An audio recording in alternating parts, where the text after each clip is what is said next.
এটা ছিল বুনুর মেহেন্দির সন্ধ্যাবেলা। বলে রাখা ভালো, আমাদের এখানে কিন্তু কোনো মেহেন্দির অনুষ্ঠান হয় না, তবে আমি ফার্স্ট টাইম এটা করছি। আর বিয়ের আগের দিন এটার আয়োজন করেছিলাম আমরা। আর এই মেহেন্দি অনুষ্ঠানের শুভ সূচনা হয় পিউ বুনুর সুন্দর একটা নাচের মাধ্যমে। তবে সরি, ব্যাকগ্রাউন্ড মিউজিকটা দিতে পারিনি কারণ কপিরাইট চলে আসতো। এরপর কিন্তু কয়েকটা নাচ হচ্ছিল আর তার সাথে কিন্তু আমি খেলার আয়োজন করেছিলাম। এখানে কিন্তু চিরকুটের মধ্যে কোনো একটা ওয়ার্ড বা গায়ক গায়িকার নাম লেখা থাকবে, সেটা দিয়েই গান করতে হবে।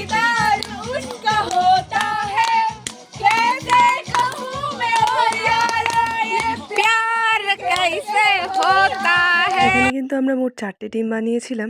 একটা টিমে ছিলাম আমরা 3 বোন আর একটা টিমে ছিল আমার 2 পিসি আর মা। 2 নম্বর টিমে ছিল পিসি কাকিমারা আর 4 নম্বর টিমে ছিল ছেলেরা।